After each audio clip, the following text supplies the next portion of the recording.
Oh, what's up, nerds? Welcome back to another episode of the Aggressively Average Angler podcast. Tonight on the show, we have a reoccurring guest. We do that sometimes, not often. You have to be like Not a often. really, you got to be a good guest Top to come tier. back on the show. So we got to like appreciate talking to you and stuff. Some people they get the X, they get banned for life. Everyone But who's only been on the show once is like, what? No way. it's you. It's you. I'm just kidding. But no, Dan Miguel is on the show from Great Lakes Finesse. Dan, how you doing tonight, man? Good. Yeah. Really pumped. I was telling you guys off air, like super pumped to talk to you guys. Yeah. Kind of need an energy boost right now. It's been We a got you. wild ride since we launched everything. It's just been a marathon. I think I've gotten about 4 hours of sleep in the last 3 days. So, Oh gosh. yeah. So I'm excited to have this energy tonight talking to you guys because you guys always bring it. Yeah. Always. I love it. All right. Well, we're in for a fun show tonight, you guys. GLF, if you don't know, every time they do a drop, we were talking about this with Dan before the show. It's like, oh, new stuff from Great Lakes Finesse. We're like, it's not a bait. It's gonna be like 12 baits and like a new car. Like It's raining. It's like a it's literal just raining waterfall. baits. So Dan just dropped a whole bunch of new baits, some brand new ones, and then a whole bunch of different colors. And we got a rod that we're going to be talking about tonight as well. So I'm really stoked about that. And it looks like a really nice option in terms of fishing the stuff that you're putting out on the market to get people the right combo, the right tool for the job that they need. So we're going to get into all of that and more tonight, as well as a lot of fun questions. And we get to hang out with you guys. So thanks for being here, chat. We appreciate y'all. If anybody's not here and you're like, where's my friend in chat? Go message them right now and tell them to show up because it's going to be a fun show tonight. Just a quick heads up. We had our members only live last night. It was a blast. It went longer than normal. We did 2 giveaways and we talked about a whole bunch of stuff. And Paul tried to break a bunch of things too. So if you want to find out what members only lives are all about, our next one is on April 15th. It's a Tuesday, 8:15 p.m. Eastern. We'd love to see you there.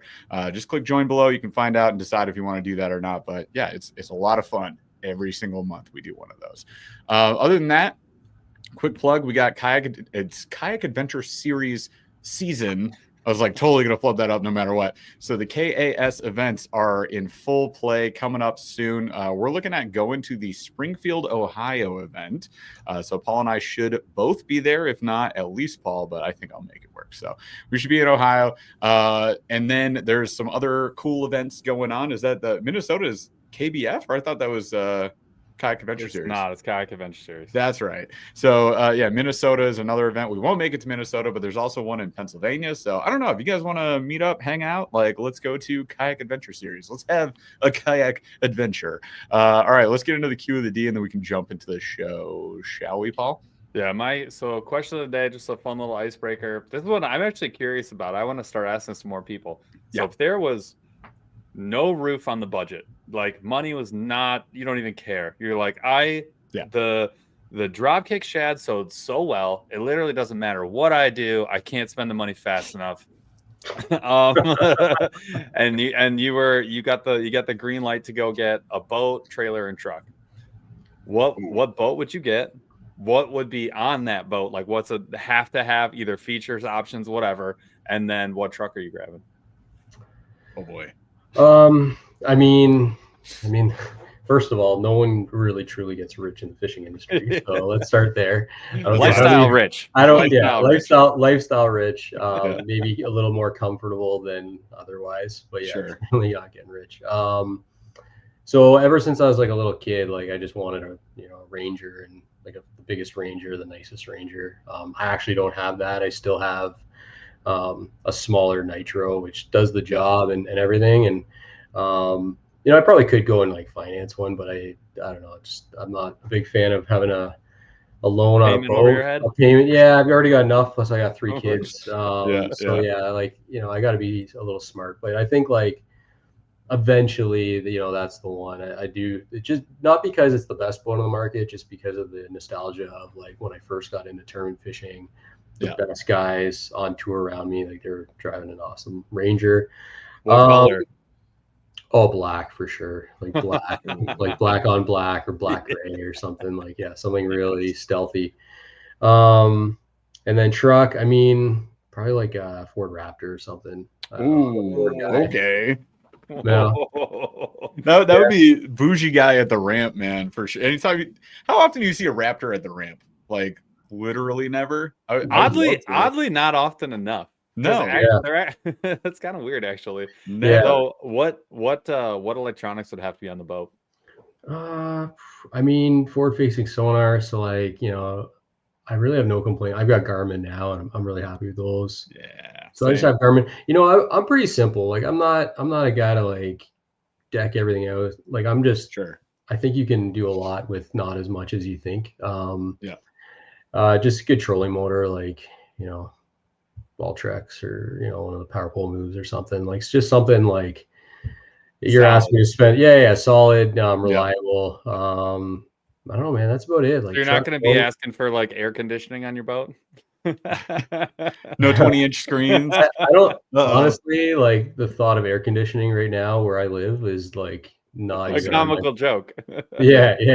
We're in the same boat. Look at me. I'm wearing multiple layers, my guy. In my house. I know I'll regret this, but like in July, but I would love to have like 30 or Canadian degrees, 30 something. It's like super hot for you guys. Canadian degrees.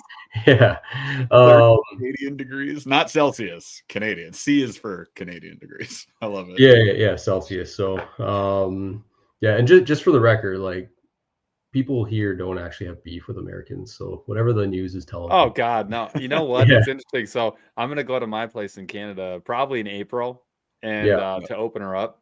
And I was like, at first I was like, oh man, am I gonna like catch some heck for going over there? And I texted our neighbor and I was like, yo, what are the vibes on the beach? What's the if I showed up? He's like, we could not care less. Like it doesn't. I think everyone, they get all wound up, but like, man, like the US is arguably the best country in the world and they want you to be part of it. Like, I don't know, like there's a bit of a compliment there, right? Not that I think it's a great idea, but like maybe take it as a compliment. Like you guys want us? That's awesome. I'm sure you do. I'm sure you do. Also, calm down. We can be friends, but I'm not moving in personally. So I know you got that spare bedroom, but no thanks. Fortunately I've been so busy and head down, I haven't even had time to even like pay attention to anything else other than smallmouth baits. So well, that's a great segue because we have got a freaking truckload of stuff to go through. So I mean, you were kind of talking about it earlier, like you guys made the move on the last show. We talked about the move to Pradco, right? And that was like, what's the easiest way to inject capital and like shipping and just like how do we get all the benefits of being with a big company without being a big company waiting 25 years to get there and then eventually selling or whatever, right? It's like, okay, well, we're going to join Pradco, right? And that's how you get distribution and marketing and all that other stuff. So then you guys have a ton of success and all of a sudden you're dropping last year, like the hover minnow, the different sizes. You go to 3.25, get the hanging head and all that. And those are the freaking juvie cross blowing up, right? And now this is like wave 3 of releases. So you want to walk us through? I actually have them all right here, but do you want to walk us through releases? Probably in your favorite order. Which of your children do you like the most? You know what? Let's switch it up. What's your you guys have seen them? What do you guys like? Let's roll. Jeff? I mean, I think the number one that stands out, Paul's probably grabbing right now, is going to be the Ned bug. And while he grabs that real quick, thanks to Frag Out Fishing for gifting a Aggressively Average membership. So that's freaking cool. I don't know who that went to. Oh, it went to Trey Lifton. Litton. Sorry, I can't read. I'm blind if you can't tell. Trey Litton, welcome aboard for the membership. But yeah, so the Ned bug was immediately, you were dropping stuff. You're like, hey, look at this, look at this, look at this. I was like, pow, Ned bug, give me that. Ooh. I want it. So he added that's a first gen fishing brand football head on a split ring there. So EWG, get that little wobble head on a tiny EWG. We're big fans of like the finesse, bait finesse option. So we have a lot of like those number 1 size EWGs, and that's clutch for that. So I can see Texas rigging that. Ned rigging, obviously. So we rigged up a few just to check out the new Ned heads that you guys dropped. But that right there, this spring, I'm going to be throwing a bunch. Yeah. I kind of want to hear about the Ned bug for sure. But I also really want to hear about this. It's Ned plankton. Jig. It looks like plankton. If you ever watch SpongeBob, It is plankton. It looks just like. That's why I had that like evil music go with it on that video I made. That was good. That freaking killed me, dude. So yeah, that's my favorite. Paul, what about you? That's the one I'm the most excited to fish. But the Gobi color juvie craw is. Oh yeah, that too. That's money. Dude, that's a good. What the freaking crap! So that's yeah. That's my favorite. Yeah, so there you go. Yeah, tell us about the lineup. Okay, well, I'm really excited to hear that the Ned bug was what excited you, because that's the one that like I'm the most excited about, because not just because of how good it catches them, but the struggle and the story behind this bait, and the fact that this bait almost didn't make it to this point. So backstory on this bait we've been working on for over 2 years. Like this was a design I had almost on day one of like Great Lakes Finesse, and I knew that the Ned was effective, but we'd been watching it kind of like become less effective, to the point where we almost like stopped throwing it. And I was like, hey, this is getting, there's still room here, and we just need to figure out like how to like regenerate that bite. And we knew, just based on like our experience and watching fish for years and literally catching thousands of smallmouth, what kinds of things smallmouth like. And so we knew like a little Ned bait, but with like a couple little appendages, like some little whiskers, like just something that's like buggy, something that they'll catch their attention, trigger their curiosity. It's not really designed to mimic anything, but also mimic everything. So it could be like a little craw without, pinchers, like that have been pulled off, looking like an easy prey. It could look like a little hugger light. Yeah, you know what I mean? Like just something unassuming that looks extremely vulnerable. And that's what the Ned was supposed to be, was like something swimming that's like unscary. Like, oh, that's the easiest snack. Non-intimidating. Yeah. So when we designed it, like pretty much right away, the first version of this was longer, and it also didn't have the slit in the head. So the first time we ever went out and tried it, it was like immediate. We were like, holy smokes, they're destroying this thing. Like I'd argue that it gets more bites than anything in the lineup right now. Okay. It was that good. Like it was really, really good. The problem was that we were losing half the fish, and I didn't know why. So like we'd set the hook, the fish would be on for a few seconds, pop off, and I'm like, what the heck? And it seemed like we were only landing the little ones or whatever, right? So I started like playing with the size. We were kind of changing the shape a little bit, and on and on and on. And we went through many iterations of the thing, the damn thing. And then one day I was like, Matt turns to me, he's like, so like, what do you think about this? And I'm like, I think I got to scrap it. Like I'm not bringing this to market, because even though we're getting lots of bites, I don't want to sacrifice potential bites by throwing this bait when I could catch them on something else. So if I'm in a tournament, I'm not going to take a bait that I think low hookup ratio is that's an instant trash bin. Bye. It's no good. It's no good, right? So so I kind of shelved it for a couple of weeks that summer, and then went back out, and I still had him in the boat. And it came to me that I felt like what was potentially happening was when we were setting the hook, this was kind of like rolling on the shank. And that was what was, and it was basically like locking doing it. like pretty much locking. I don't know if you can see that, but it would hide the whole hook. So you just skin hook them. So what I did was I just carved this little slit like manually in the head, so that this could happen, so that it would like pull away. Like it hides in there perfectly, but when you set the hook, at least the plastic could pull away and expose. Oh, sorry, like you can see that it could expose the whole hook. But it hides there when you fish it, right? And boom, problem solved. Like that simple adjustment, all of a sudden we're landing almost every fish. We fished it all last year in tournaments and like crushed them on it. Shut up. We had it for all last summer. It was awesome. I got tons of content I'm gonna be putting out. Could you imagine just sitting on that for a whole year and like I would be dying. You said that in some of your posts. You were like, man, I can finally talk about when I caught these giants on. So that's awesome. Yeah. So this has been a project of ours for over 2 years. And not only does it get a pile of bites, it lands them really good. It's totally different than anything else that I've seen.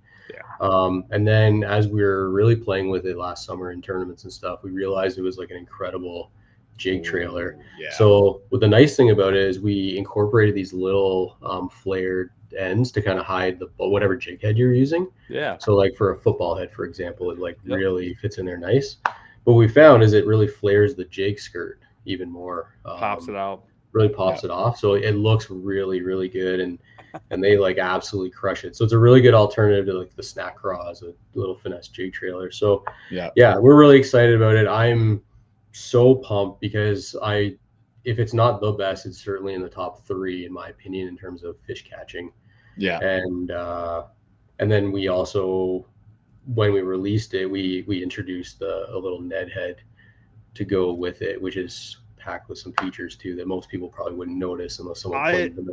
I was actually we video on it. I want to see how close I got. Yeah. What's that? I've already made like 2 or 3 videos.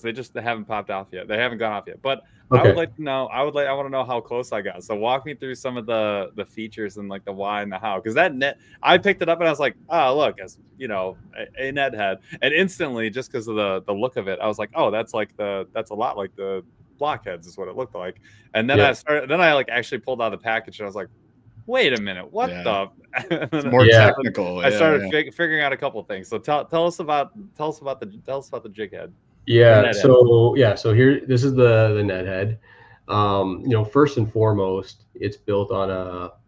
I don't know if you can see that really good, but it's built. I got it too. I'll pull it up. I got a ton of light here. Yeah.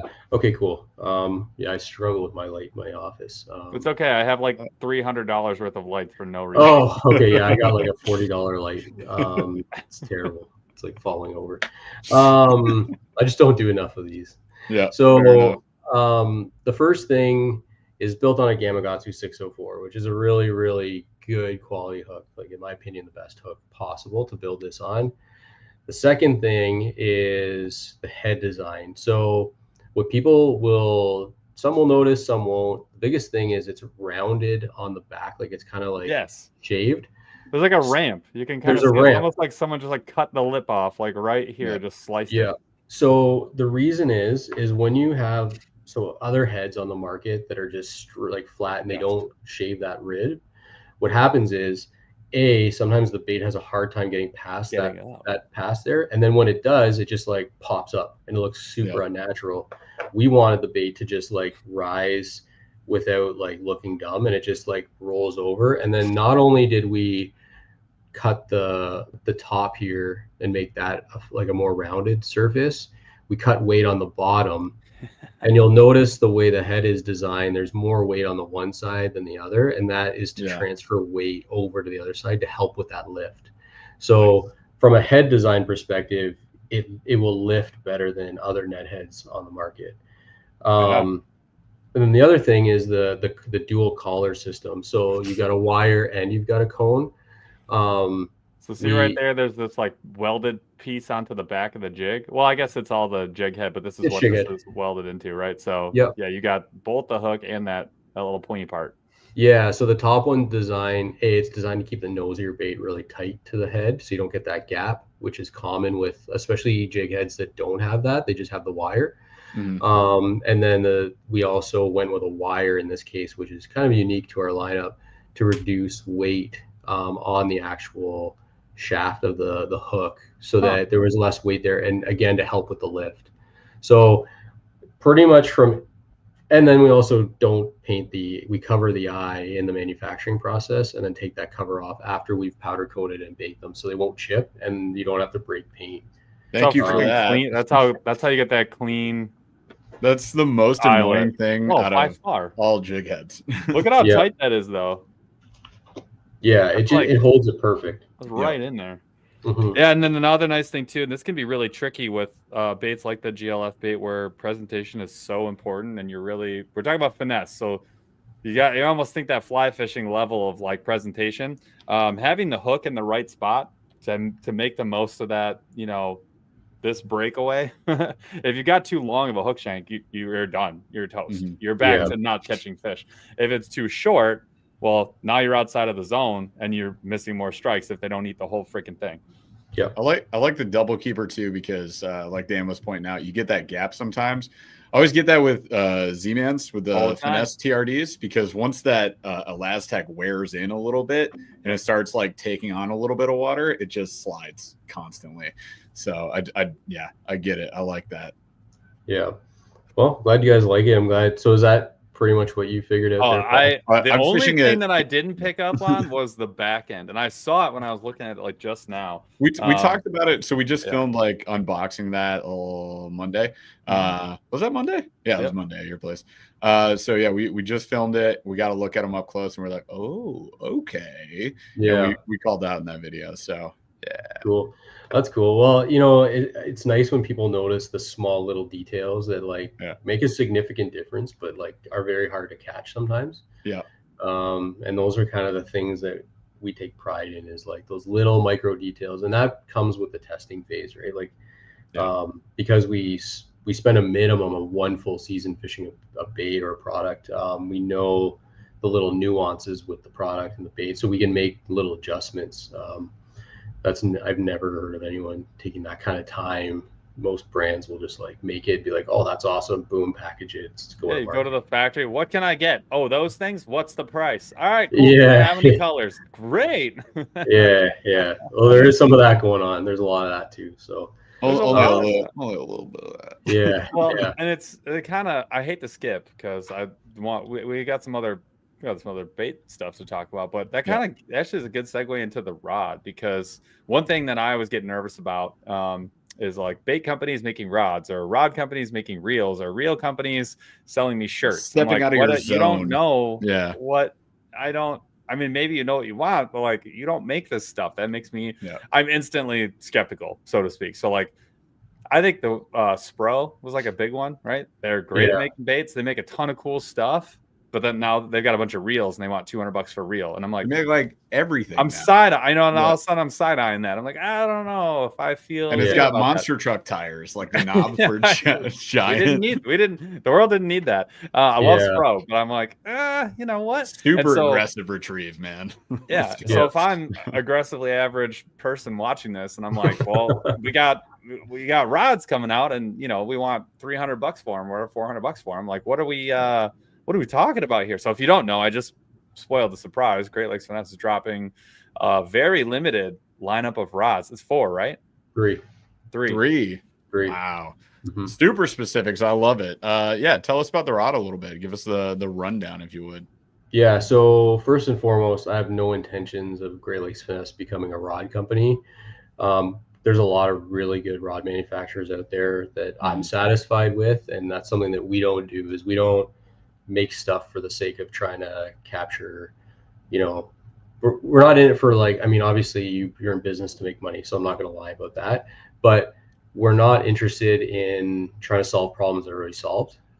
So specifically, we were already using like longer custom rods for years. Like I've got like 8 of them. My term partner's got like 6 or 7 of them as well. And those are cheap.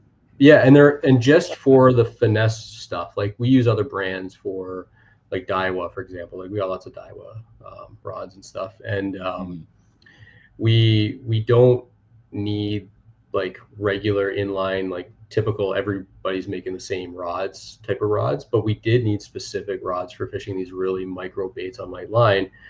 So we had kind of been fishing them. I never really was like, we're going to get into rods, but I was getting like inundated with people asking like, what rod should I use, and how can I in good faith like tell people you should go buy this rod when I don't buy that rod. I make my own rod because no one makes a rod that's the perfect rod for this technique. And so anyway, nobody wants to hear go buy a $900 custom rod from this guy. well that's the other thing, right? Like the rods we're building, if you were to go get them built yourself, they're like $800. That's what ours cost, built.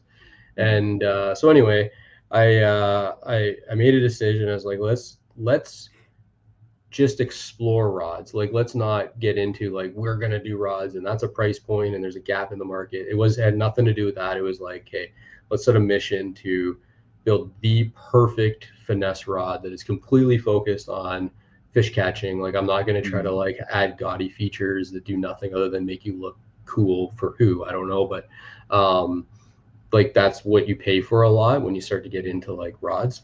And so we went to work. We're like, hey, we just defined what is the best finesse rod. So really the biggest things were casting distance. Like because the baits are so light, we need rods that can get the baits out as far as we possibly can.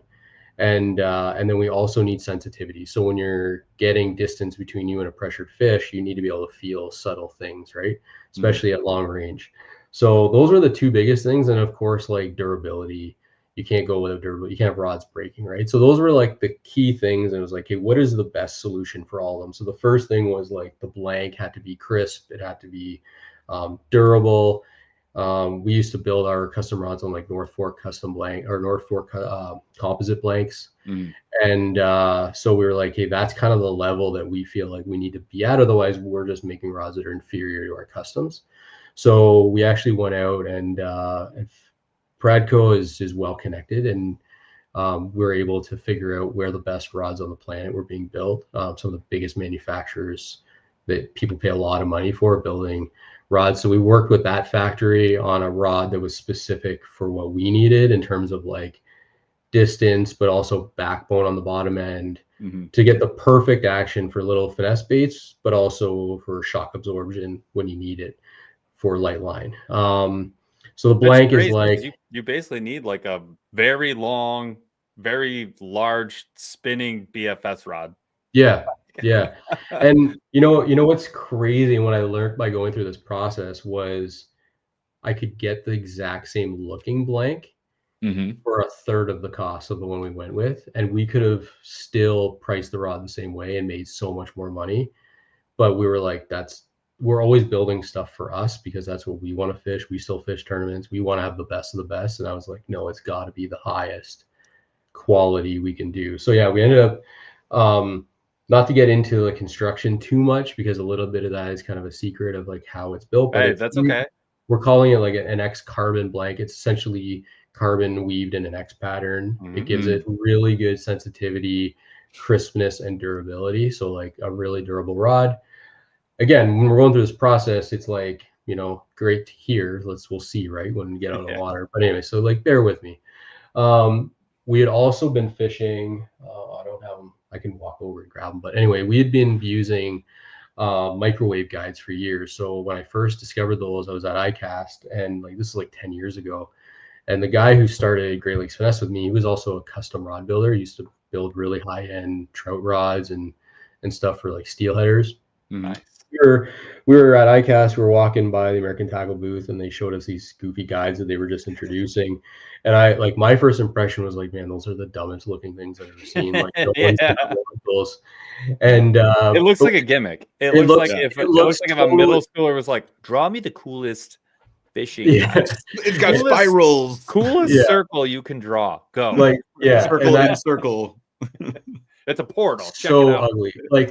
Like I'll be the first to admit, like I'm not a fan of the look. Yeah. But so anyway, they had a casting lane set up, and they had two rods identical, one with like their best guides, and then one with these. And like he's like, take a cast, and I did, and I was like, whoa. So Braden, who was with me, is like, dude, we're building rods with these. So that summer he built like one for each of us. Yeah. And then by like 3 years later, we had 8 each, like essentially like 7. So he had like 6 or 7. I had 8 of them. Yeah. And all of them had these guides. So anyway, those guides, we ended up deciding, okay, we know those guides. We're comfortable with them. We've got years of experience with those guides. That we went with their newest version of it, which is their matte black air guides. So they're even lighter than the originals. They're like super premium, the most expensive version of those microwave guides. Microwaves. Yeah. Yeah. So yeah, people will notice that like they cast like crazy. And since we've introduced the rods, like we get questioned a lot about them. And my simple answer is like, they're the dumbest looking guides. They cost 3 times as much as your other premium guides that you think are the best. Yeah. Why would I choose the ugly guide for 3 times the price if I didn't truly feel like that was the best guide for distance? So anyway, that's the guides. And then for feel, full carbon handle is the newest technology, and I got my hands on one of those.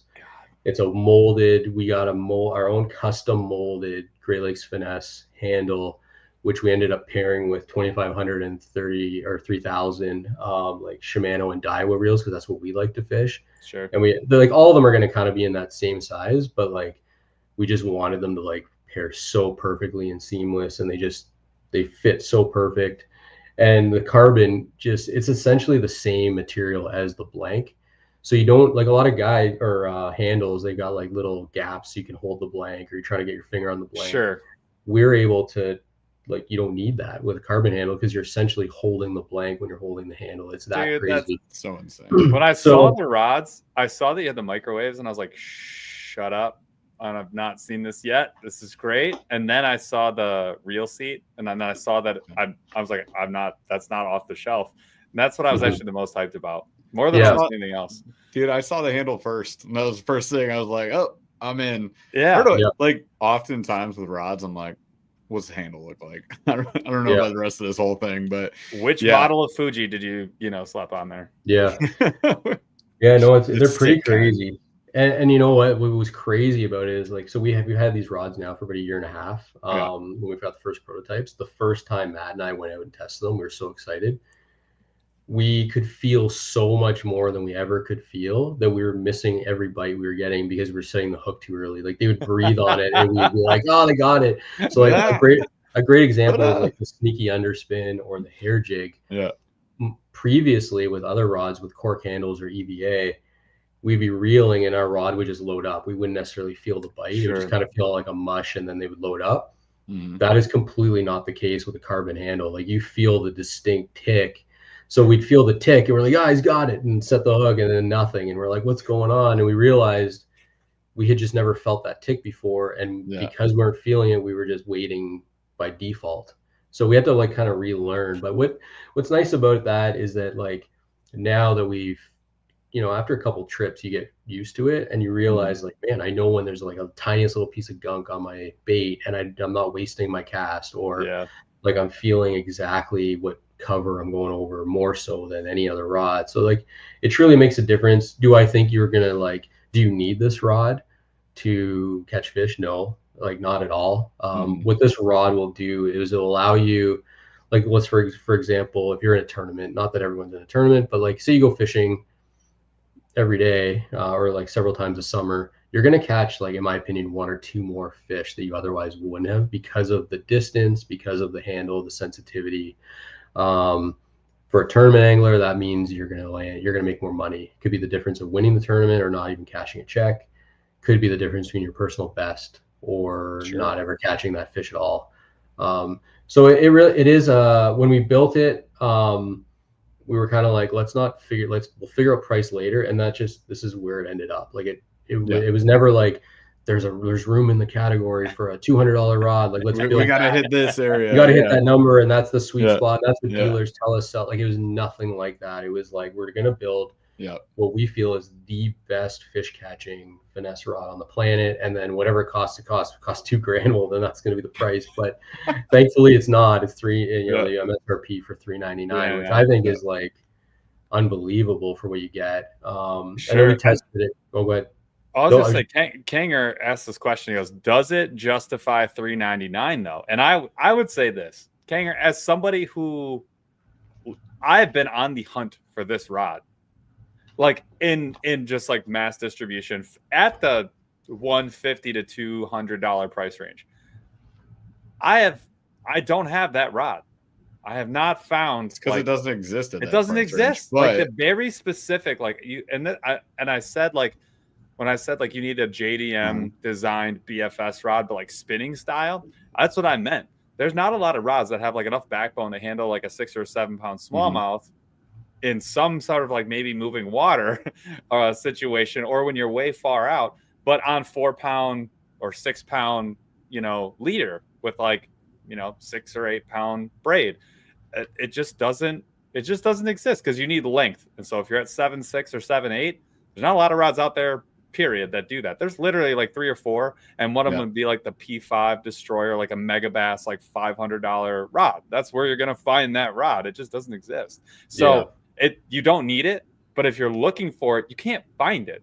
And it is what it is. The closest thing that I've found so far, I just got, which is the same price. Well, it's 300, but doesn't have nearly the components, is the Daiwa AGS Elite. That's the one. Yeah, so it's the one that you can't sneeze on the guides. And that's the because they're one, yeah. brittle If you and breathe they'll too break. hard on the guides and you try and clean them up, yeah, you're gonna snap them off. But So, yeah, I mean, Kanger brings up a good point. Like, this is fishing, you guys. Like, this is the way the fishing industry actually works. Yes. It's divided into these segments, and for the casual weekend warrior, this isn't gonna matter. Don't do it. Like, you'll be for don't the person do it. that, exactly. So like, but for the person who has been fishing for a long time, gets more days on the water, maybe does tournaments, and is looking for that sensitivity to, you got 12 bags of these, or wants to fish all these me, things. That's where you will consider it. That's where it can make sense. You will. Let's just say, like, Mega Bass kind of cornered a market at $500 to $800 rods and above, and they're selling them. So it's for somebody. Yeah. So buy it or don't. $399 to every person? I would say no. But I would say the person who wants that rod is willing to pay $399 for it. And the nice thing is with Great Lakes Finesse, one thing I feel really comfortable telling people is, like, you pay a little more for the baits. There's no question. Are you going to be happy with what you get? 100%. If this is how you like to fish, if you fish finesse, you're not going to be disappointed. There's nothing else like it. And I'd say the same thing about the rod, just based on what I've seen and heard. Yeah. Well, I appreciate that. Yeah, I we mean, we get accused of being fanboys. It's hilarious, actually. Hey, I said buy it or don't. I said buy it or don't. We say buy it or don't, and like, do what you want. Honestly, and I tell everyone, including, like, my buddies and stuff, I'm like, these aren't designed to replace all your rods. Like, these are like, picture you have a golf club. There's 3. There's only 3, right? They're very specific. And we could talk about that. But this is like the guy who loves golfing and he buys that specific driver so that he can shoot the ball a little bit further. Sure. You don't need that driver, but some guys want that, bigger driver or whatever, right? They're not gotta have the either. Raptor. No. The Ford Raptor would have been fun. Yeah. No, this is a specialty tool. High country. You probably only need one. Yeah. That's kind of my thought process. Unless you're really hardcore, you might have like a handful. Yeah. But that's it. Like, and most people don't need this rod. I want that to be, like, made very clear. We never set out to make an affordable rod. And then we also tested them. I do want to talk about that because the brand is so important to me. Like, we don't need to make rods to be successful. Like, that was really, like, that is a key point that I like really want to stress, is like, GLF does just fine making baits. And I do not want to take a risk tarnishing our reputation as a brand by having rods that are crap or break and don't meet the needs of people. So when we got these, we were like, okay, we're going to test them. And after the first, like, handful of tests, like, not that they were pressuring me, but, like, everyone thought they were incredible. And they're like, hey, let's get them going. Let's start selling them. And I was like, no, like, I want to make sure that if we come out with a rod, that not only is it going to catch fish and hold up the first time you're out, but I want to know by the end of a full hard season of tournament fishing, like laying in the sun on deck all summer, is that going to, like, delaminate anything? Is it going to cause any problems? And then my ducket rods, those guides start to they peel. The epoxy peels and chips, and all of a sudden you're starting to pull your guide away. With like $100+ rod sometimes. Like, how many rods have you broken, Paul, at $100, and then you just buy another one? Like, or get a nice one. And then somebody said earlier, buy once, cry once. And, like, we've kind of gotten to that stage with the amount of gear that Paul and I end up reviewing most of the time. Rather get the right one the first time, but yeah. So I had a question about warranty there. So look, so we have the exact same warranty as Shimano. That's kind of how we modeled it. I mean, they know rods. They've got some really high-end rods as well. So 1-year warranty. Honestly, if anyone has any trouble, like, I don't even care if we don't make money on rods. I'm not going to destroy reputation by denying a broken rod or anything. So especially in the first year. After the first year, we have a no fault replacement. So if you break it, whatever, you can buy a brand new one. Brand new rod, even 3 years down the road, whatever, for half of MSRP. So you'll get a brand new rod. And I think that's pretty fair. But ultimately, it'll probably be a case-by-case basis. And, like, we pride ourselves on our customer service and making sure people are taken care of. So I'm not saying like everything's gonna be perfect. Go snap your rods and go buy a new one tomorrow. Yeah. Don't you won't want to snap it. But yeah, tested for a full year despite questions and slight pressure. But I feel personally, because it lands on me, not a faceless brand, like these are good. And people will be very happy with them, and it will blow your mind the first time you take a cast with these rods. You're gonna be like, wow, that's not just a little bit of extra distance. That is like significant distance. Launch that little SpongeBob demon. See ya. Oh man, plankton on the fly. Hi. Yeah, with the right jig head, you could probably get to the knot. So yeah, that's awesome. Yeah, it's good. So yeah, no, I really appreciate that. They all you can see them hanging over in the back there behind me. They all come with every one comes with its own tube, neoprene case. Nice. Right out of the factory. There's nobody touching them. From the point it leaves the factory after QC to the point it gets to your house, like super premium. I love it, man. Never removed from rod sleeve. So I'm just gonna stare at it all the time. So real quick before we go to the next segment, I want to call out Crispy, who is like just constantly dropping new members for us. Appreciate you, man, so much. But Crispy just gifted 5 Aggressively Average Anglers memberships. So we've got Anthony Thompson, Polly Chris, Smokey the Angler, Dustin Argman. I'm going to go with, it's in quotes. So like, I mean, thanks. Welcome. And then 4B5 URD. I don't know what that is, what that comes out to, but you tell us in the chat what that is supposed to mean. But we appreciate y'all. Welcome aboard for those new 5 members. And join us April 15th. Now that you're a member, you got to go. We'll see you in April on the 15th, 8:15 p.m. Eastern for a members only live.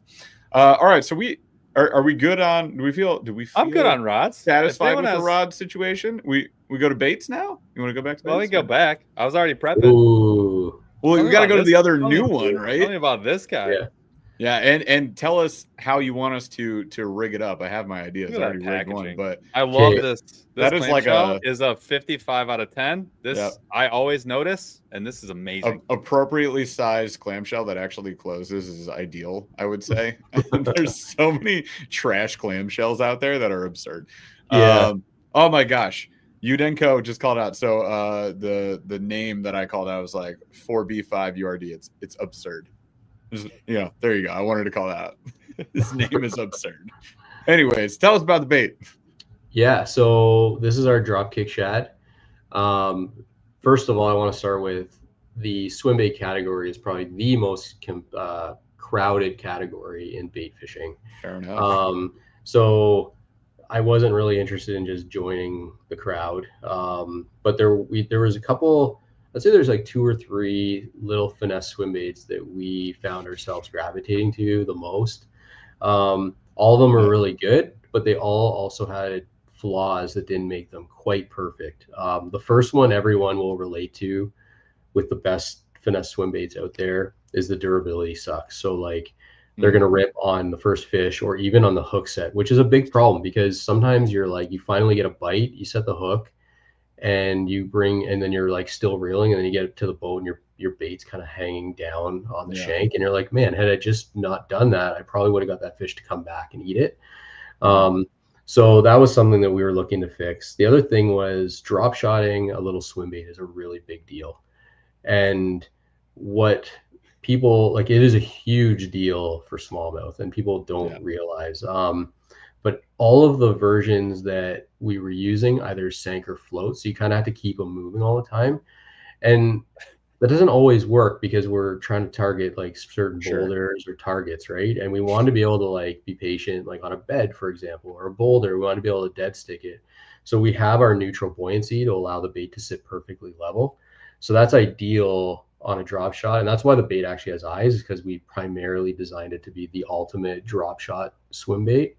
But that also could be fished as a regular swim bait. So like on a ball head or something, or on our sneaky underspin. It pairs perfect because there are times and places where a little swim bait will outperform the drop minnow, for example, which is a bait that we throw a lot on that. So the durability, the size, we wanted it to be like there's others. I mean, I'm kind of repeating my video. So if anyone's watched the video, they're like, oh, you can repeat yourself. That is what it is. So one really good swim bait is really good, but the kick is so tiny, right? And it's so like sometimes we're like, that's just not enough that we want. Sometimes I do want that. But then also there's another really good swim bait, but the kick is like way out to the side and it's body like a roll. wedge tail almost. Yeah, and it's good. Like there's time and place, but we were like, there's nothing in between. Like we want that in between. So the tail kick was like the biggest challenge, was getting that perfect. A lot of underwater analysis was done and looking at it on this, like just seeing it, right? Swim. So we dialed that in. And then just the profile, like we went through several versions of this, and this was like 2 years ago. And actually Jeff Penner, like one of the guys who like loves our stuff, he reached out to us the other day and he's like, hey, how long does it take to like develop one of these baits? And I sent him a picture of the first fish catch on our swim bait, and it was from September 20th of 2023. And I just sent him a screenshot of the bait stamp on it, and it was a big smallmouth with a black one. It was down its throat and had no eyes because the first versions didn't have eyes yet. We just wanted to get the body right. And so yeah, I mean that's 2 years ago. So that's how long we've been messing with these. And there was a few times where like even in the development phase, we're like, hey, we're not just going to release a swim bait unless we truly believe it's the best. And there was a couple scenarios where I was like, I went from being like, and I'm probably the most skeptical of our stuff, more so than like the average angler who buys our stuff. Like it's funny, the Juvie Craw, for example, I was like, are people gonna like this? And then it ended up being like the biggest hit for us. But I questioned that a little bit. Like, so I'm probably the most critical. And I was like, are we just making a swim bait to make a swim bait? And then there was like 2 specific days where we were throwing everything and this was the only thing they would eat. And those were the 2 days that convinced me that, okay, this is truly a special swim bait. And I feel good about bringing a swim bait to market then. Awesome. So yeah, that's kind of the story on that. Very versatile. Durability is amazing. I think people will really enjoy throwing it. I mean, great. It works for everything. Panfish, walleye, bass, whatever. I'm throwing it immediately when this ice gets out of here. Yeah. That's getting tied on right away. It's so funny because like Jeff and I, being just from Michigan, and we interact with a lot of anglers that are 1,000 times better than us from Michigan, and they end up at the same They end up at the same answers as we do with a lot of stuff where we're like, oh, like in this situation, like, oh, I've really enjoyed this. Like, oh yeah, I love that too, or whatever, right? Like we all kind of get to the same answers on whether it's like the reel size, the rod size, line, all that kind of stuff. Like it all ends up being similar, and it's almost all of what we use the most, like 60% of the time Jeff and I were talking about, is probably on a spinning setup. And, it's just really funny to hear, kind of like, and see the lineup and how it's evolved, but then, also see the rod and like that's the exact rod that I was looking for. Like your guys' all-purpose one. I was like, I've been looking for this description specifically for like 2 years. Like that's the one that I wanted. You tried to make me buy you a destroyer. Yeah, exactly. And then on the when you released the 3.25, I was like, that you answered all my largemouth questions with that one, because that's really what I needed. Was not a big one, but like bigger would be better. And then the same with the Juvie Craw. Was like, I wanted a tube. Like we needed the tube to beat all other tubes. And it's just really funny to just kind of see like I want, as like a freshwater, clear water, smallmouth centric angler, like these are the things that I wanted. And also they're there. They're there. Well, it's funny. Honestly, it just comes back to you wanted them and so did we, right? Like from day one, it's always been about making baits that we want. Like, what are the baits that we would have tied on in the biggest tournament of our life?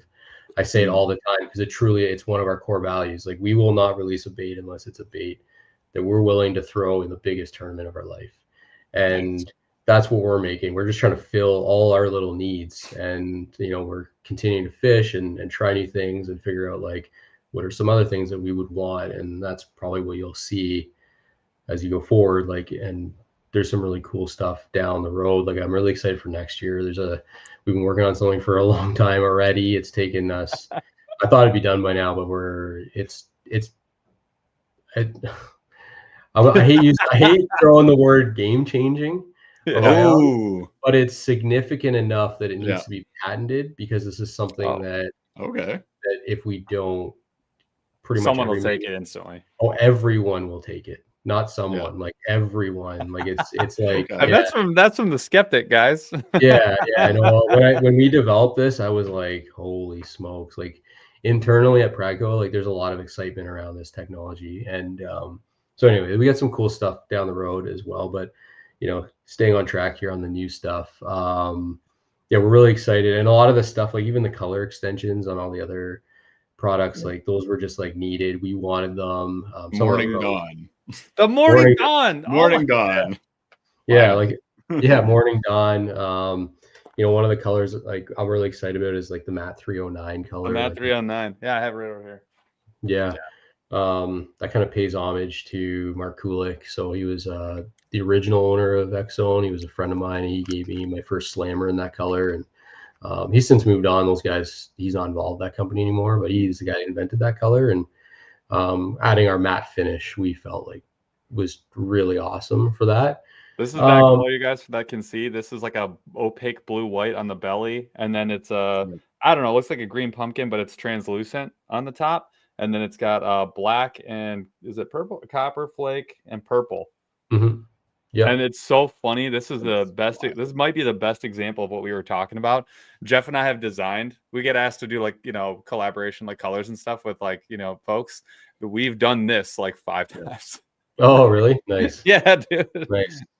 No, that's awesome. Getting back to the rods real quick, because people are probably wondering why there's only 3 models. So just want to quickly run through those. 7/8 medium light is our longest rod, and it's a medium light, so it's really whippy but beefy on the bottom end. That's like if you're a hair jig thrower or a sneaky underspin. That rod was specifically designed for those 2 baits, so you could get your bait way out there and absorb the shock with light line, which you typically use for those 2 baits. 7 for medium light was kind of our light line drop shot rod, but also the most versatile rod in the lineup. That rod can literally fish every single one of our baits, pretty much. Like 95% of the baits and sizes you could fish. And then people are probably wondering why there's a 7/8 medium heavy. Medium heavy doesn't sound very finesse. I was wondering that. Yeah, so that is specifically designed for the juvie craw. Okay. Or mini tubes or little finesse jigs, like little football jigs, which are a big deal.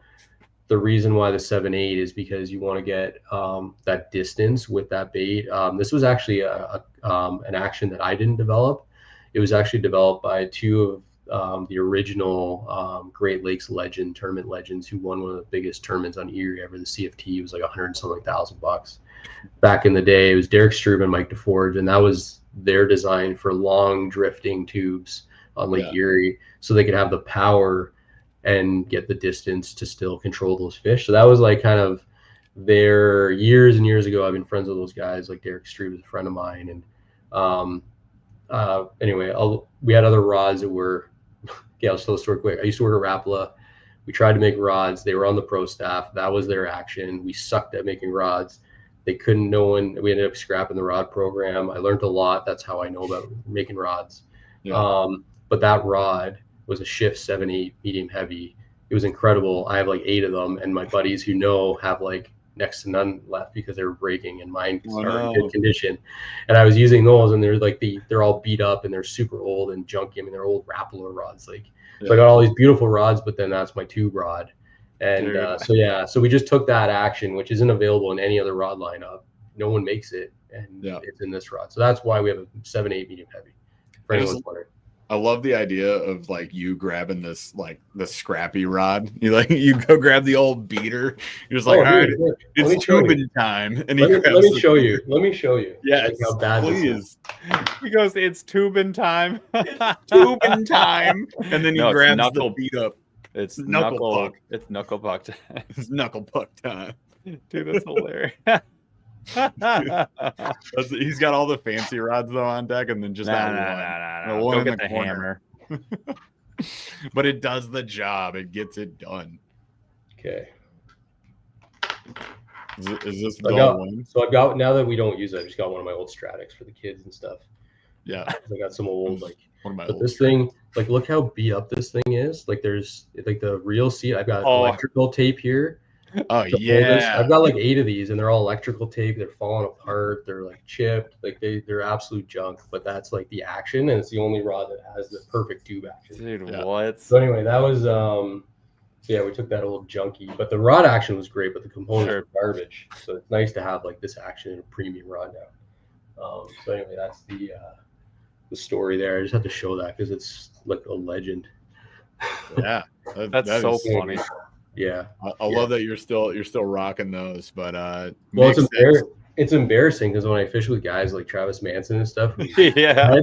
they look at like Mr. Vanford. yeah. Deck is ridiculous. Yeah, like he's got like every rod combo is $1,000 bucks. Yeah. And I roll up to go fishing. He's like, "What the heck is that?" I'm like, "Don't worry about it." He's like, Don't worry "Get about outta me. here." You worry about yourself.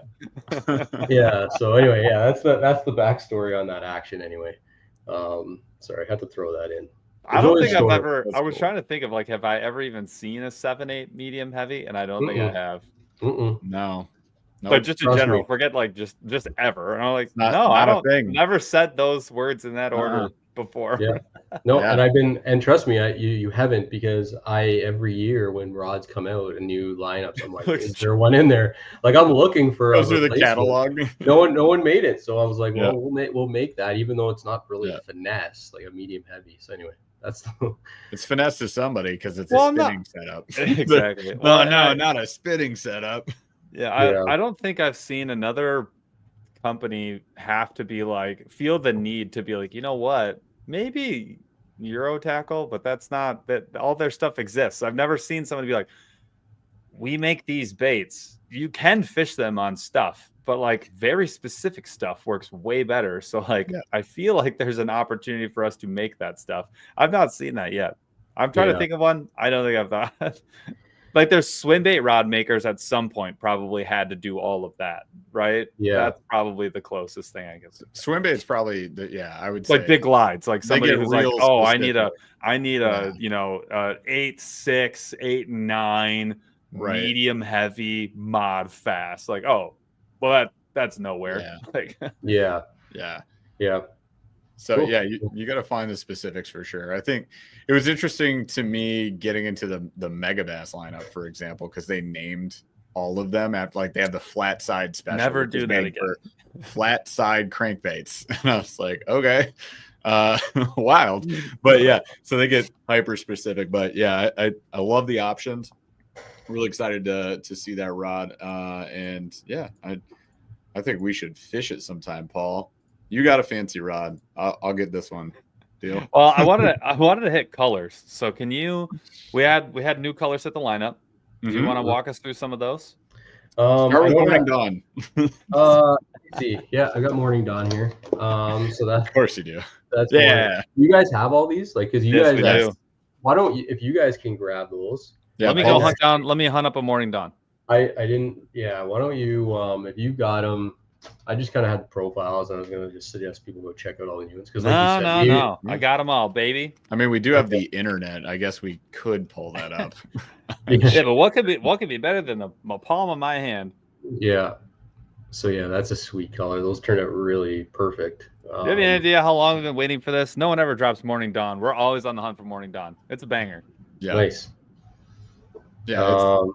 I think we had a day. We had a weekend on that, didn't we, Paul? Like, it Oh was yes, like we've had maybe even whole- a yeah. season of Morning Dawn. But Is Green Pumpkin Blue? That one's new, right? That's new. Yeah. Yeah, green Yeah, pumpkin, that's like new. much needed. A lot of guys were asking for that one. What about the craw? Does that come in that, or just these? No, just the minnows? the juvie craw comes in it.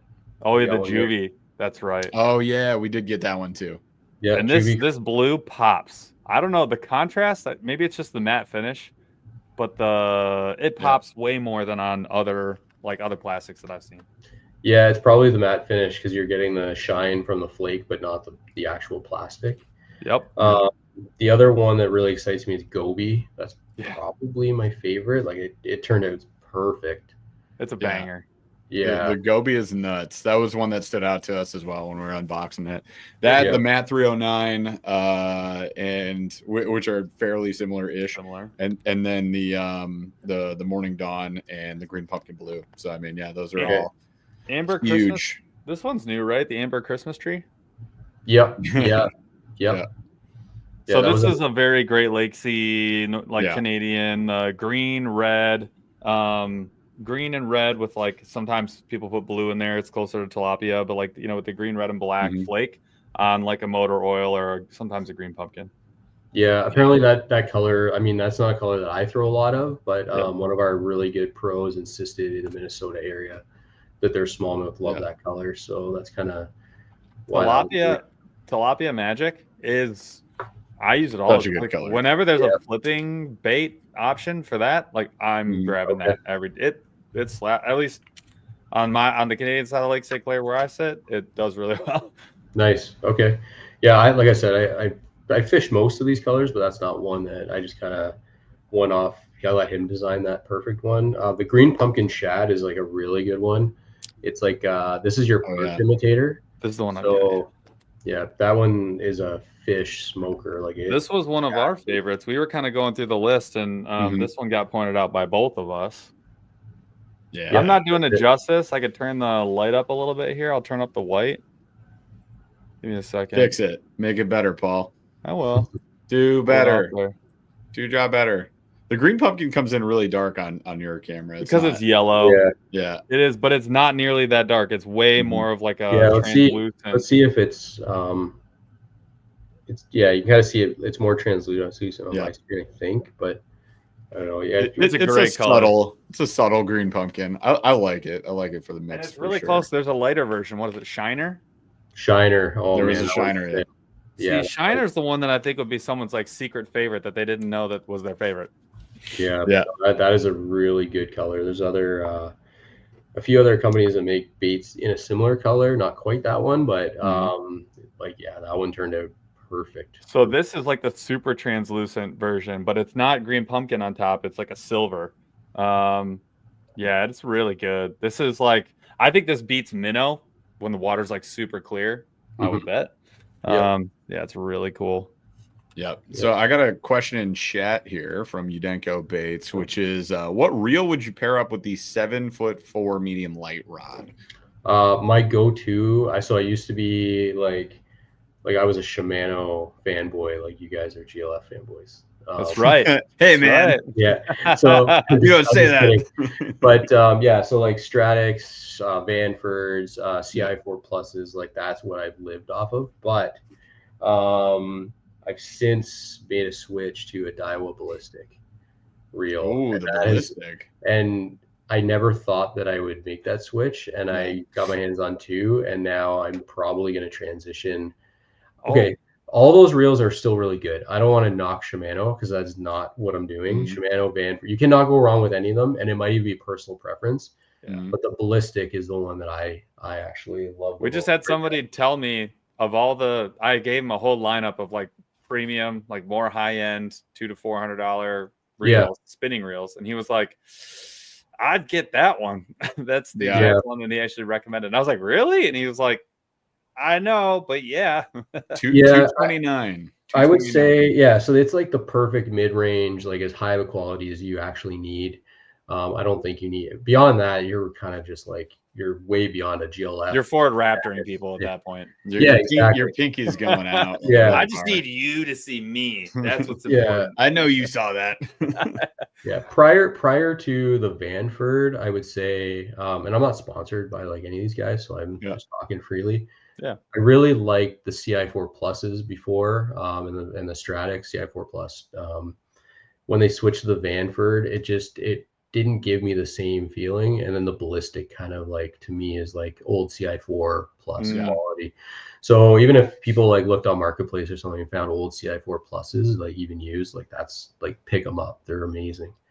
I probably won't get rid of mine, but I'll start to transition right now to the ballistics. Yeah, sick. Yeah, I gotta check that out. That's like that's like Nike being like, you know what, the Adidas's are kind of dope. Actually, I'm just gonna wear the Adidas. Honestly, personal preference. They're both amazing. Like they have nothing bad to say of either of them. It's just personal. Like it just seems like I like them a bit more. Yep.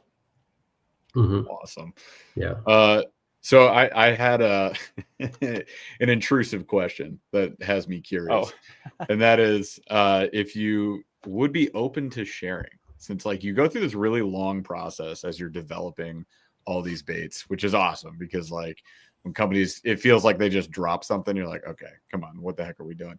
Are there any baits that have hit the cutting room floor and may never come to fruition ever that you would like share the process with or mention? You don't have to get into the specifics of, but is there anything that you tried making that you're like, oh, this ain't gonna work? Oh, 100%.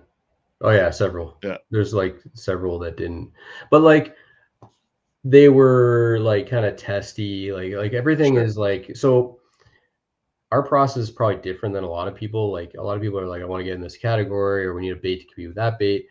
We always start with like a problem, and then we're like, okay, what does the ideal bait need to be? So like, what are the problems it needs to solve? Like how are we gonna fish it? Blah blah blah blah. And then we get into the design. And then we've designed some baits that just like that met all those criteria, but they just weren't exciting to me. They didn't perform that well. Like I mean, we even had a tube, for example, like a mini tube early on, like that was a matte finish and it was a little bit different. And that was going to be our tube option early on. So I've got prototypes of this. I don't know, they're probably buried somewhere. I got so much stuff right now. I got show the prototypes. No, I don't even know where they are. Honestly, I would if I don't even Okay. if anyone saw them. Like they just didn't turn out good. We fished them. It didn't excite me. And then I was like, why are we making like there's better tubes on the market than this one? So now we're just making a tube, make a tube. Yeah. And then the Juby Croc kind of came to us after. So that's kind of an example, like a pretty basic thing. Like most brands be like, oh, a tube, like we don't have one, we should add one. We can make some money making tubes and compete with all the other tube makers. Yeah. That's not what we do. Yeah. Needless to say, it's a process. Things happen. Stuff doesn't get made. And some things do. The things that make it through, they get that much better because you learn from the other experiences. Yeah, there's a couple jigs that we developed that I didn't feel did much more than what our like little finesse jig does. So I was like, why are we just making another head shape? Like there's a lot of like head shapes that are sold to you as like you need that jig head over that one, and I'm like, you don't actually need that, but you're just making more versions and convincing people that they need more jigs. So yeah, I got too many. Yeah, there's like 2 jigs, for example, that never came to market, and I was like, no, we're not doing that. Fair enough. Yeah, so yeah, there's your examples. Yes, to answer your question. And I'm not afraid to scrap a project if like I don't care how deep we are and how much money we've got poured into it. If I don't think it's GLF level, it's not happening. Yeah, it could only get worse at that point. Like, we could see it through. It's gonna bomb when it hits the market, and then like, that ends up being a bigger mistake. So yeah, that's cool. Just a little peek behind the curtain there is always interesting for me, and I'm sure for chat too. So Paul actually had a good next section here. I want to hit this before we like go into slow rolling thunder and exist off the rails like we like to do. But this question I think would be valuable for folks when they're looking at your lineup. They're like, oh, okay, cool. These baits, they look neat. Like, what do I do with them? So I'm wondering if we jump into a little bit of tactics here, and we can start with what Paul suggested in the notes here, which is talking about, hey, you're hitting big water. Now, we kayak fish. A lot of folks that watch this channel, they're also kayak fishing. Got a lot of bank anglers. Don't have a huge amount of boat folks, but there's definitely some people on boats in here. I know you usually fish from yours. Obviously, you're hitting big water. But let's say you were picking apart water and you didn't have a 150 to 250 horsepower motor that could get you over there in 6.5 seconds. Like, how do you pick apart where you're going, and what kind of spots are you looking for to throw GLF baits? Some of the ones that we talked about tonight. I mean, if I'm looking at a map, I'm trying to look for, like, if I'm a kayak angler or and I do this a lot for tournaments. Like, this isn't really anything different. Like, I've learned to pick an area and then figure out that area rather than drive all over the lake trying to repeat the same mistakes. So I generally look for deep water. That's the first thing I always look for is, like, is there nearby deep water? Points, bays, current. Current's a big deal. So is there any current in the area? So, and then I try to look at the lake and go, okay, where in the closest proximity can I hit all of these different types of fishing opportunities, whether it's fishing a point, a windblown bank, a creek mouth, a shallow bay, rocky shoal, like all those things, right? Like what area gives me the most opportunity? And then from a GLF perspective, I'm always going to start, like if I've never been there before, like I'm always going to be throwing baits that are moving. I'm not going to like waste time until I get to something. The best bait in the lineup is our sneaky underspin, like by far for covering water. And if there are fish there, you're going to catch them. Like it is truly the lake vacuum. You're going to not only catch the fish, but you're also going to know what fish it is. Like, I don't care what species in our lakes, like they're going to eat the sneaky underspin. Walleye, muskie, bass, perch, trout, whatever, crappie, everything eats that thing. Like when I go fishing with my wife or like now my kids, like it's like, here, throw this and that's it. Like toss the sneaky, you're good. Sneaky underspin, yeah, with little drop minnow, or now the little drop kick shad on the back. So that would be what I would like if I was fishing kayak tournaments. Like I probably would only fish that like bait. I might have that bait and like a juvie, or like a juvie craw and a drop minnow. Bottom contact. But like if I was like, if you're like, hey, you're going MLF fishing style, you've never been to lake before, 150% of the time, like, or that's not a real number, but like roughly 150% of the time, 100% of the time, I'm going to start with that. Like you cannot have enough sneaky underspins, drop minnows, and drop kick shads for that bait and presentation. And even in the boat, like there is always one tied on, like year round at all times, like no matter what. Nice. So that would be the one that I would go with. The juvie craw is a really good craw imitator. I don't like largemouth and smallmouth will eat that. So what people don't realize, you can actually pitch that bait around like docks and structure and logs. Like it's a little cool craw. Like it's not just for dragging like across or cracking or something like a tube. Like it can behave like a jig. So that would be definitely, I mean, the Ned bug now, like you're going to get bites. Like I think like you have to have that one now. I don't know. I wouldn't make it too complicated. Like if I was just kind of like an average, going for fun, that would be what I do. I'd cover water with the sneaky underspin. And then if I know there's fish in that area, I'll still probably use a sneaky underspin because I'll keep catching them. Or like if I feel the need to switch it up and slow down, then like juvie craw, Ned bug, maybe a little flex jig, drop minnow on a drop shot. That's it. Drop minnow on a drop shot, the 275, the little one. Yeah. That is, I mean, and it's crazy how long it lasts on a nose hook, actually. It really does last a long time because it's pretty dense. But or even just weightless, dude. We had a day, I just threw it weightless all day. And like it was pretty wild. That thing produced. That put numbers in the boat. It was a good day. Awesome. So I think that's some good like tactical knowledge, and then that gives everybody kind of the rundown of the new drops here from Great Lakes Finesse. So anything else you want to call out on the lineup? I think we touched on new colors, new baits. We got the rod in there. I mean, the only one that like really stands out is the motor oil color is now available in the Ned bug and the snack craw. Like this color's so good. Like it is amazing. So it's my favorite color. It's slept on.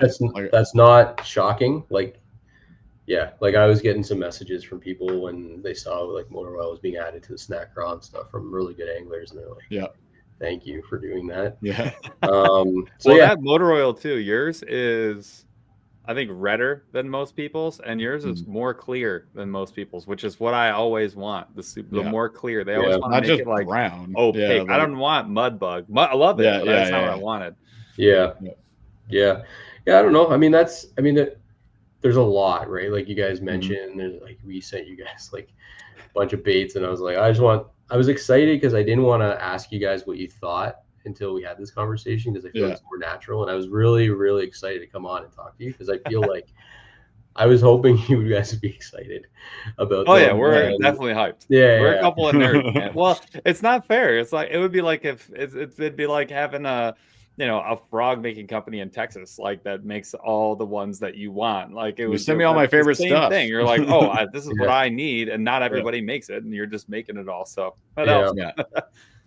Cool. No, I'm happy you guys like them. I'm really excited about them. The Ned bug, I didn't know how people were going to take to it. It's done extremely well already for us. Like, it's created a lot of buzz, and I'm happy because I think it's incredible. Just wait till people hear about the little dancing version. I've been waiting for a different kind of Ned option. Like there's just not enough variety. Like somebody always drops one every year. It's like 2 or 3 new Neds. It used to be a lot more prevalent. Back towards 2020 when it was like hyped. But since then, like it's fallen off. But there's always new ones. They always look like the same. Like I wanted something totally pointy different. tail. Good job, everyone. Yeah. That's not different enough. So yeah, there are a lot on the market. We don't like most of them. There's probably like 4 or 5, Paul, I think, net options that we actually like even go with. Is that too many? That might be too many. It's like 3. There's like 3, maybe 4. Yeah. So this gets added to the lineup. I mean, it's a spring fishing specialty. It's something I will definitely be throwing around. And then we'll have juvie craws out this spring. We're throwing the sneaky when we want to like search if the fish are awake. I mean, we still have ice on my lake right now, which is annoying as heck. But hopefully we get that like 70-degree day, a little more wind, and it should be gone. I think if it was like clear enough or thin enough that we could go out there right now and just chip it away as we go fish, Paul. But like, I can't even cast out there. There's no way that we can even find an open spot. I would have to destroy all of the ice on the lake to be able to fish right now. So some people were asking earlier in the show, you're like, hey, when are you going to test like the Temu baits? When are you going to test the glides? When are you going to test the GLF? Trust me, you guys, like we're hankering to go cast some lures around. We just literally can't. Dying over here. Yeah. So I'd say within the next like 2 weeks, most, we should be out on the water, and these will be getting thrown. We got a lot, dude. I have like the winter for us is all unboxings essentially. So we bought way too much tackle again. Oh my gosh. But I have like bags and bags of testing baits. Oh. So like, we're not even going to bring tackle boxes the first couple days we go out. It's literally just like a bag of Rebel Live Flex plastics. It's like all the GLF stuff. It's like I have a bag from Japan. It's just like every Japanese lure we accrued over the winter. So we're just taking those and we're like, all right, here's what you get to fish today. Film it. Do your job. It's going to be fun though. So I'm excited for it. All right. So at this point of the show, we roll into slow rolling thunder and we ask some fun questions. Maybe some hard-hitting ones. I haven't even looked at the questions. Nah, these are chill. Well, the last one's very hard-hitting. The last one is divisive one at the end. There'll be a fight. Someone will be mad. There's no getting around it. Someone's gonna be mad. But there'll be elation and also unmitigated rage. All right, first question. Disappointment. There's like 2 types of anglers, and maybe there's a third. Poor soul. But like, there are anglers that like don't drink any water when they go fishing, and there's people who don't eat any food. Which one are you? Both. No, that was what I was worried That's what about. we are. Yeah. No, I always like by the time I get off the water, I'm like, I didn't drink or eat anything all day. Like a corpse. Just I don't feel so good. Yeah, nothing. Like nothing. So that is where it helps to have a fishing buddy, because essentially what happens to us is Paul and I do the same thing. We're like, I'm not changing baits. I'm going to throw my phone in the water because I'm not going to talk to anybody. If anybody texts me, I'm going to freak out. No hydration, even though we have it on deck. We just don't touch it. And like, we'll bring an energy drink out. We won't even like open it. And then it gets to a point in the day, somebody gets cranky. And when that cranky person starts bothering the other person, that's when they're like, do you need a snack? Hey, come over here. You need a snack, bud. Eat a food. And we just like throw a PB&J in your face and like cheer up. And then we go fish. So yeah, I mean, it helps if you got somebody out there, but yeah, I bet. And you guys are testing stuff all the times too. Well, so you're just hyper focused. That's how it gets. You get super focused and you're fishing finally. I can't. Right? My problem is I have this automatic reflex of taking a cast after I've done a retrieve. So like, no matter what, like even if I'm like, okay, I need to like, go drink. It's like, oh shoot, I already took a cast. I have this weird. I have that weird tick in my head too, where it's like, I never want to waste a cast.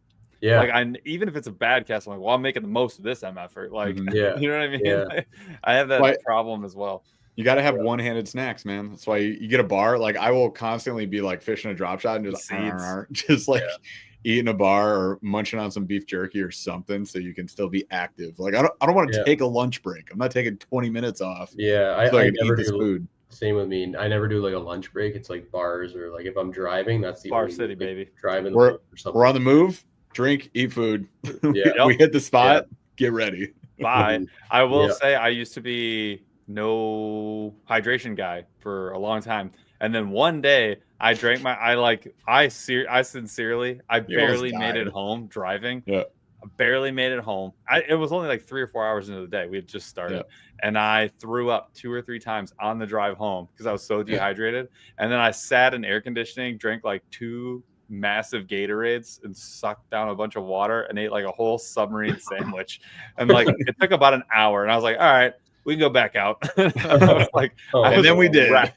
And then after that, ever since then, I have not drank and fished maybe like from a kayak, but I don't think I've had a beer and fished since then. And I'm happy about that. And I bring a Gatorade with me and water every single time I go. And I have a goal of drinking all of it. And it's like, oh, good for you, dude. Well, on a kayak, it's kind of a huge deal. Like you can be 30 minutes plus load unload from just getting to your truck. Like it's not like you can just and go, you're working, or there's someone else in the boat to like take over. You're like, it's you. You are the captain, and you are swapping the deck. Like, fair part enough. of the ship, part of the crew. Yeah, exactly. I've been the captain. No, I'm the captain. No, I am the captain. I'm the captain now. Oh man, yeah. So, folks, bring snacks, bring water, be smart. Yes. That's our recommendation to you. All right, next question. What is your least favorite bait to rig and to fish, and or to fish? There could be two different answers here. To be like, what's your least favorite bait to rig? Let's start there. And then what's your least favorite bait to fish? Well, to rig, probably like an Alabama rig or something. Like just the time and honestly, even fishing it. Money, time, like $40. Yeah, like plastic. I hate throwing those things around. But I love catching on them. It feels so rewarding. It's cool. Just, like I'm trying to think, like what is the worst to rig? I mean, there's nothing. The worst is re-rigging a drop shot or a 100%. I have like this jittery rage, but then I have to like do a nice knot, I need to get this done. Do another knot, then I get bro. When you got to redo the leader and that. Yeah, you know what? Now that you say it, the drop shot is extremely annoying, especially when you're fishing and you're like, oh man, I got to re-rig that whole thing. Like the amount of nervous energy in you want to be chest, like it's pouring out of my fingertips, and I am not going to do a good job.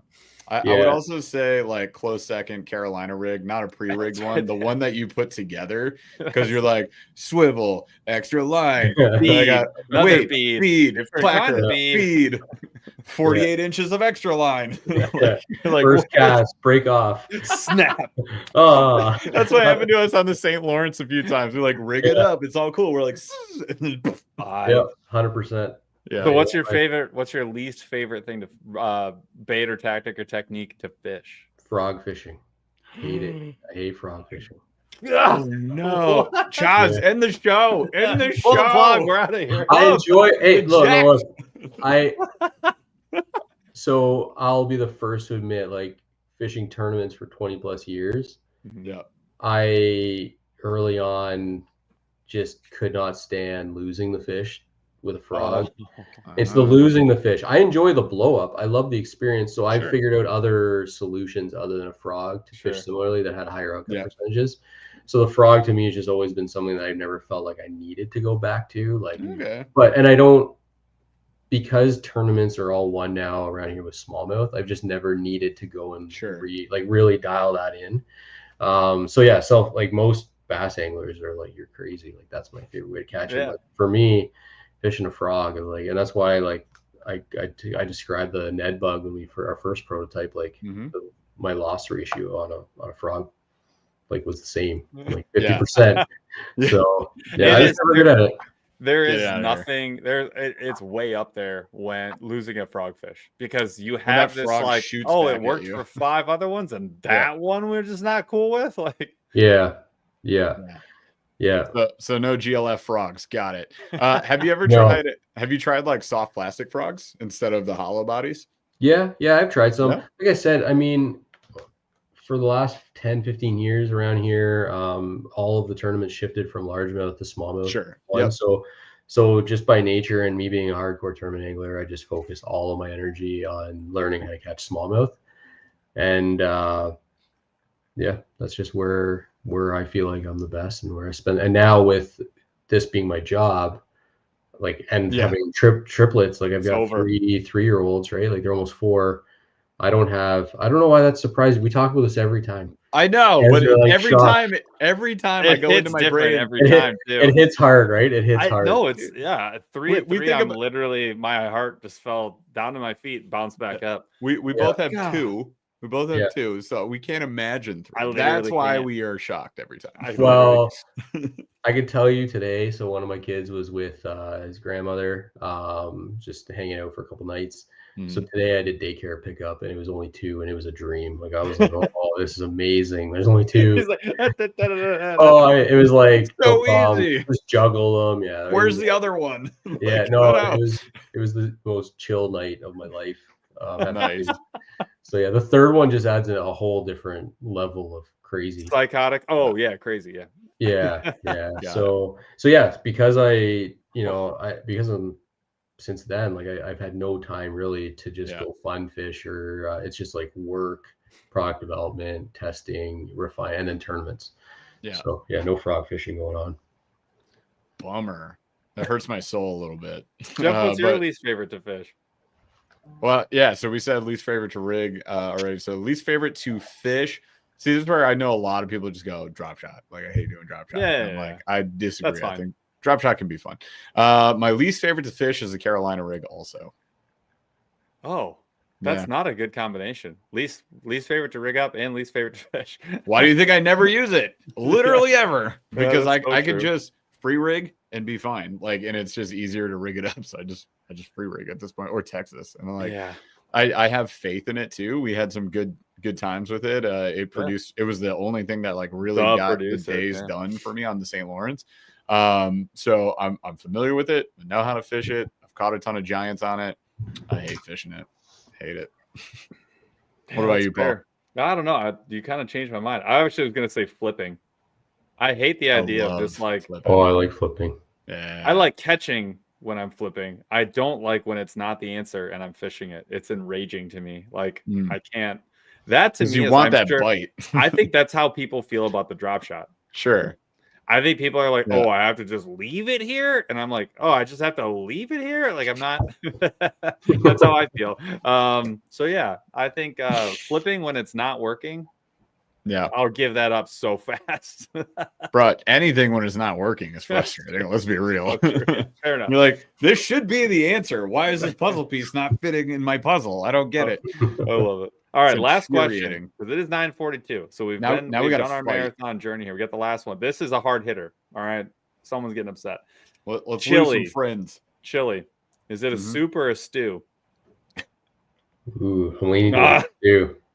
You're going with stew? Leaning on stew, I can appreciate. Leaning on stew. Leaning on the stew. Leaning towards stew there. Yeah. Yeah. Because I don't like a sloppy chili, so I'd never eat that anyway. I like a chunky one, so that's why I'm leaning. Yeah. That's the worst. A bad chili is one that splatters when you're holding the spoon. Yeah. We want none of that. No. Yeah. Yeah. Thick. That was the heavy hitter. That's hilarious. No, dude, we had that came up on our members only, and we had done 4 other topics, and people were still getting after it in the chat. So it's a stew. Get out of my chat. And then other people came. I will give it this. Other people came in and they were like, "It's its own thing. Chili is its own thing. It's actually its own meal. It has its own spot on the food pyramid." I'm like, that actually tracks. It's just a meat soup. It's a stew. Oh, we told her we told her gonna give her a heavy hitter. You got one. You made it through, so I think you did it. All right, sweet. The next one is what companies do you hate? Name names. I'm just kidding. We're not gonna get it. Name every company you hate. Just burn bridges. Person. Yeah. Specific person at every company. Yeah, I probably won't do that one. All right, fair enough. Fine. We tried, you guys. Great Lakes Finesse, that Dan guy. I can't stand him. Yeah. The worst. Oh, he's testing his products for like 2-3 years. What a joker. That's ridiculous.